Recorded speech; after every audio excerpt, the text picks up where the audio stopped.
Meet Andrew, a Brit who first moved to Malaysia in 1988 to work in finance and later started a theater in Kuala Lumpur. After living in Malaysia for 15 years, he moved to Singapore in 2003 to become a TV presenter. Andrew shared the biggest shocks foreigners face when moving from Malaysia to Singapore, who are friendlier, Malaysians or Singaporeans, and why both Malaysia and Singapore are the most comfortable places to live. I'm Max Chernov, your insider to Immigrant Life. Jom. What people from abroad or from the West don't get about Malaysia? I think every Westerner has the general, not everyone, but less well-traveled, less well-educated Westerner will probably not be able to find Malaysia on a map. If you went to the US and asked them to find Malaysia on a world map, I think probably less than 1% would be able to do it. I don't know. I don't think, if you've not been to Malaysia, I don't think you know much about it. And I don't think necessarily that you would want to find out about it. It wouldn't really be on your radar. It's become much more so over the last 20, 30 years because of tourism, because of opening its doors and obviously realizing that tourism was an incredible revenue stream that the government really couldn't do without and shouldn't do without. So a lot of people, I'm surprised by the number of people that I meet ad hoc in the UK who say, yeah, I've been to Malaysia for my holidays, or I've been to Thailand, I've been to Vietnam, I've been to Singapore. When I was a kid, it was unheard of. My summer holidays were Italy, on a package tour, 2 weeks in Italy every summer, and that was it. The thought of getting on a plane for 14 hours and ending up in an Asian country was never even contemplated. So, are there misperceptions? Probably. Are there no perceptions at times? Yeah, probably. Yeah. So it's difficult to say. Malaysia and Singapore, in many ways, I think people sort of delineate everything. They want to compartmentalize everything. So China is China, and that's the proper Far East. And then you got this kind of like place in the middle that isn't quite as far away and isn't quite as Asian, which I guess is Malaysia and Singapore. People describe Singapore as being Asia light, but that only reflects the fact that it is less difficult to live in than other countries that would, as a foreigner or as an expat, you would spend more time trying to get used to and assimilate the culture of. So yeah, I think that's that. So I haven't really answered your question, but I think it's a really tough question to answer. Sometimes the pressure from work and all the responsibilities feels like a bit too much, but I know when I feel stable and confident in what I'm doing, things actually get easier. For example, while living in Singapore, I have my people and my favorite places where I can calm down. And when I travel, I already have experience and trusted tools that help me stay calm no matter what happens. And one of them is my Revolut card. And what's cool about it, and I'll tell you a secret now, okay? When you sign up using my link or QR code, you will receive $30 cashback. And that's enough for coffee every day for more than a week.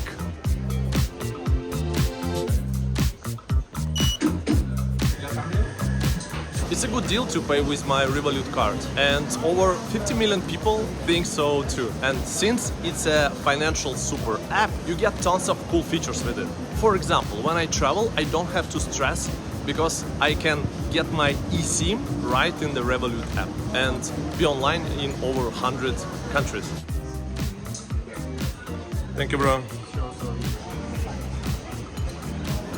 And if I ever accidentally leave my card somewhere, like I forget it at a cafe, I can just freeze it instantly in the app, and if I find it later, I can simply unfreeze it right away. It's super convenient, right? So as I said, with Revolut you can stay calm in any situation. And right now, if you sign up using my link below or QR code on the screen, you will get $30 cashback. And if you're lucky number 8 or 88, you can score up to $218 total. So scan the QR code on the screen or click the link in description.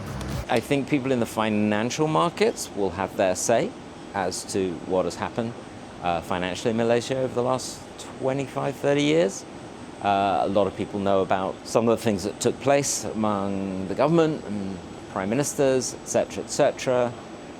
Historians will obviously know the part that Malaysia, or Malaya as it was then, played in the Second World War, and indeed in the history before that, the history of the British Empire, etc., etc. But that would be for historians, and I don't think there are many people in the UK who go into that in a great amount of detail. Some like the common misconception that I hear sometimes from people that Malaysia is like kind of boring. I don't agree with that, but people say, oh, Thailand is like fun, a lot of things to do. What would you say to these people? I'd say those people don't have very much imagination and haven't really put a lot of groundwork in.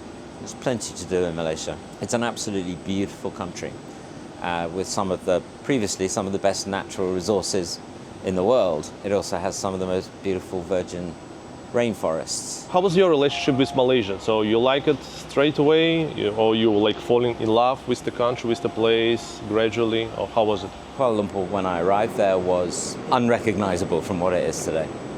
No high-rise buildings. There were a few. I think there were a couple of high-rise buildings that had recently been built, like the end of the 70s or beginning of the 80s. But apart from that, nothing like it is today. Yeah. The landscape has changed. Has changed completely. When I first moved there, I looked out of my hotel room and I could see a race course. And first thing in the morning, there were horses being trained. And it was beautiful as the sun was coming up and steam off the grass and everything, and horses trotting around. Yeah. That whole area now is KLCC. So you can imagine how much that has changed. It was a long time ago. When I first arrived, I loved it. I'd been brought up in the UK, and so I'd been through however many 20-odd UK winters, and I used to go to school when it was dark, and I used to get home at the end of a day's school when it was dark and raining and cold. And then all of a sudden, I'm in a country where, for me, it was like summer holiday every single day. You go out in the streets and it is warm, stroke hot, whatever. So that was kind of exotic, but I got to realize that I became surrounded by just incredible people that I know that I wouldn't have met their kind back in the UK or even in Europe. So it was a sensibility that I didn't tap into necessarily, but I definitely appreciated. And the more I got to know them and the more I got to know about Malaysian history, Malaysian culture, the Malaysian diaspora, how the sort of ethnic mix had occurred over the course of time, just made me absolutely fascinated. Because it's such a cliche, but Malaysia is called a melting pot and Kuala Lumpur is called, a cosmopolitan city and a melting pot, a mix of so many different ethnicities and nationalities. And it is all that. And I'd never experienced anything like that before. All the places that I lived around the world were pretty, I guess they had a degree of homogeneity that I became comfortable with, and then I got to Malaysia and I realized, well, that's not how it is at all. And that was absolutely fascinating. What about sense of humor? What Malaysians may find funny versus British? That's a good question. I think Malaysians, again, it's just too easy to say and simplistic to say that Malaysians and Southeast Asians quite like slapstick comedy. It's just not true at all. I mean, do they like visual comedy? Yes. Doesn't everybody? I was one of the most successful comedians in the history of the world, probably Mr. Bean, who is nothing but visual comedy and slapstick comedy. And yet he's everywhere, absolutely everywhere. People like him. He may not be your personal cup of tea, but there is no doubt it's a craft. We did very little slapstick comedy when we started the theatre company. It wasn't what I wanted to do. I don't think it was what anybody else wanted to do. We use our words more than anything else. Difference in sense of humour, that would be one, but again, too simplistic. The other one would be that I grew up in a society where political satire was de rigueur, was accepted, and nobody made a fuss about it, to being in Malaysia where political satire was dodgy, a little bit dangerous, a little bit edgy. And I don't think that we said anything too controversial. I mean, we did, but not on a regular basis. But the fact that people would go, you can't say that, I'd never experienced that living in the UK. You can say whatever you want. In fact, a lot of people do. And that's one of the problems with UK society, in my opinion. But let's not go there. What's the biggest difference in life in Kuala Lumpur versus Singapore for you? You're really trying to get me into trouble, aren't you? Yeah. Let's try. Okay. I mean, okay, obvious things. I don't want to upset anybody. I don't want to get myself into trouble. I don't want to get stopped at the border. I mean, I would say if there was one, I mean, size makes a huge difference, so I've been told, and efficiency, organization, everything works in Singapore, and that was, I got to be honest, a blessed relief after living in Malaysia for as long as I did. Safety was a huge factor. You didn't feel safe? The house that I was living in Kuala Lumpur, the last 6 months that I lived in KL, that house was broken into 3 times. Oh, shit. So, yeah, that doesn't make you feel particularly safe. When you get into Singapore, you kind of like, you feel a lot safer. I know public safety is hugely important to the government, to the people, to the society, and we have that. A number of times I've left my front door open all night and not had an issue, not had one single incident in the 20 years that I've lived in Singapore. So after some unpleasant experiences in Malaysia, it was nice to be able to not worry about that.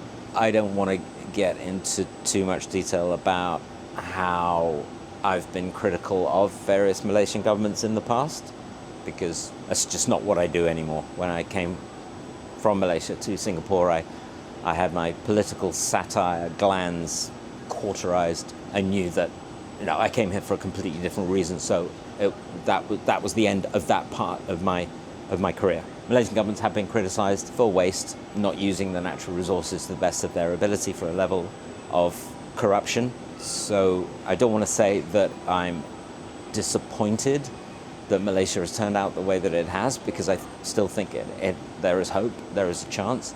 But because of all the political machinations, because of the corruption, and because of the general inefficiency, I don't think it is, in terms of its development, where it should be. And I think that every Malaysian would feel the same way. They should be one of the richest nations per capita on earth, and it's not. There are things that Malaysia has that Singapore doesn't, for sure, and vice versa. So at that point in my life, it became what were my priorities.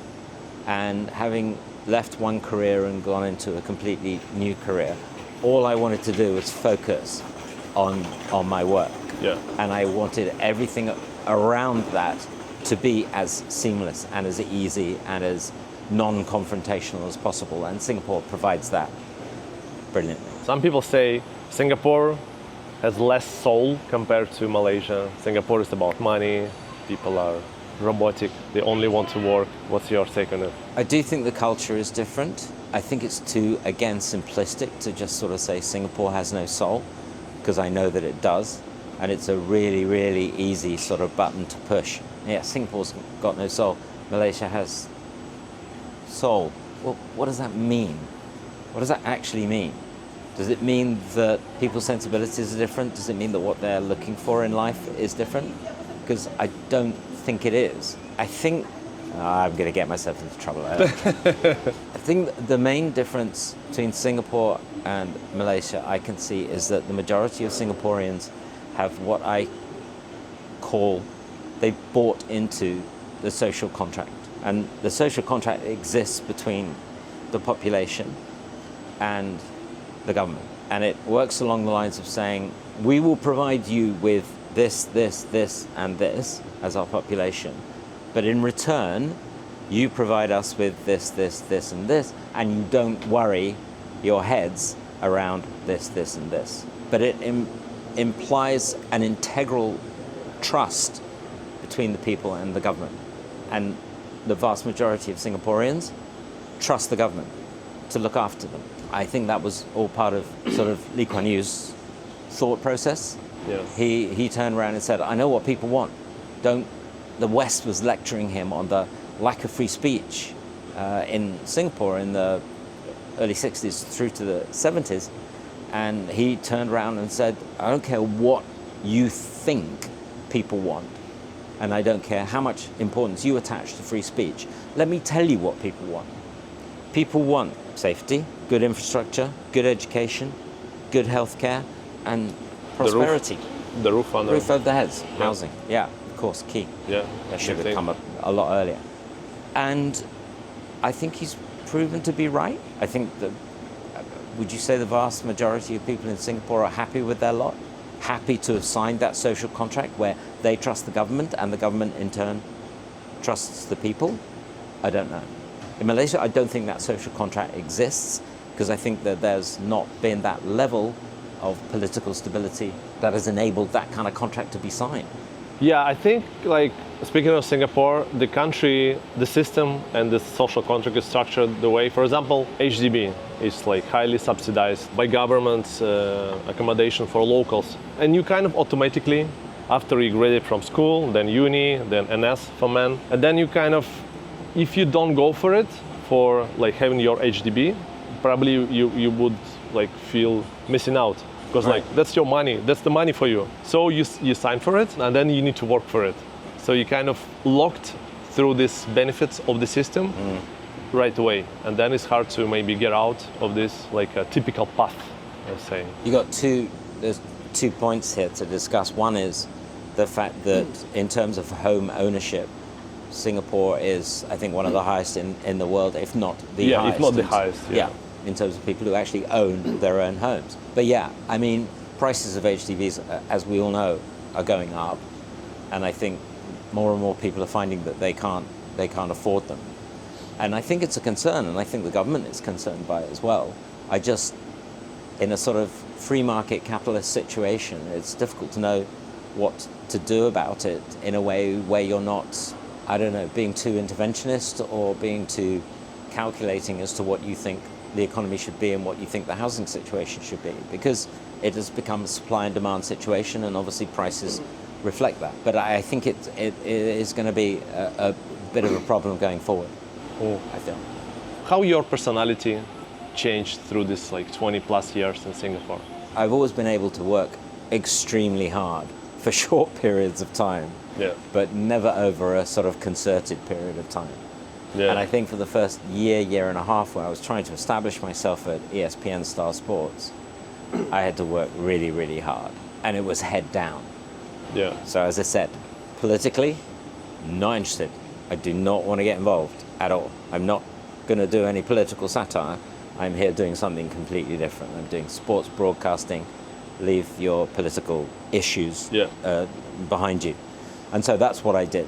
So there was a certain amount of drive, I think, that this country definitely instills in you.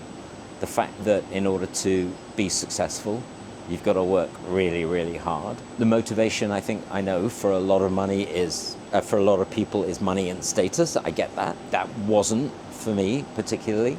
Not being a Singaporean, it didn't really matter. I was not comparing myself to anybody else. I think it gave me a great opportunity to change career direction and to absolutely focus 100% on what I wanted to achieve in that job. And I'm not entirely sure that would have been the same in many other countries. It facilitated that. It enabled me to go on that journey and not have to worry about anything else. Yeah. And I really appreciated that. If I ask you, where's your home? Would you say what? My home is Singapore. Singapore. Yeah. And has been for 20 years. Yeah. What's your view on UK right now? Like when you go back, what's your thoughts about it? I think it's a country kind of broken and very divided. I think we've been in this ridiculous two-tier political system for longer than I can remember. I don't feel that if you're voting that it should be a binary choice. You either vote for that party or another party. And when you think about it, it's a bit like the US as well. Please don't get me started on the US. Otherwise, we will be here all day. I just think that people should be better represented than they are currently in the UK. I think the political system is broken. I think that, again, the general elections are kind of broken as well. I believe in proportional representation. I believe that if you get the most votes out of the people who vote for you, irrespective of where they live, that should be the party in power.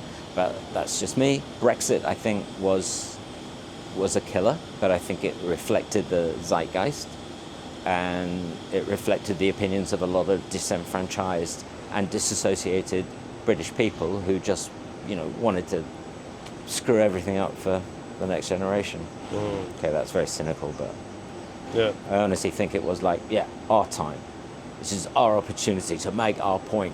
Don't you tell me that we're going to be in Europe. So I'm not going to do impersonations yet. Can I ask how old are you? I'm 63. 63. How does it feel to be 63? It feels old. I played football last night Yeah. against a bunch of guys who are like half my age and a couple that I think I would be old enough to be their grandfather. I promised my partner that I would stop playing at 50. I've broken my promise regularly every year for the past 13 years, Yeah. and I'm still going. Every time after a game now, when I wake up in the morning, it's getting harder and harder. Injuries that I get are getting harder to come back from. But I still absolutely love it. And I think it will be time to give up the ghost on the day that I realize that I'm just too old to even be competitive in a game of 8-a-side football on a Wednesday evening. Yeah. So still do that. I had a commission to do a piece on Tasmania a few months ago, and I went there and I climbed mountains, and I was the oldest member of the group, I think, and it was exhausting and shattering, and I almost couldn't do it, but I kept going, and it was a great experience. I don't know how many more of those I have in me. Not many, I suspect, but I'll keep playing football or trying to play football and until I can't play anymore, until I literally the following morning cannot get out of bed. This morning was tough, but I had gravity on my side. You just kind of roll over and eventually you'll come off the end. But yeah, I mean, stiff limbs, sore limbs, everything. But it also reminds me that I'm still alive and I'm still kicking. And I guess that's something. When I can't do it anymore, that will be difficult. So I'm kind of like, I'm prolonging the inevitable, as I think all people do.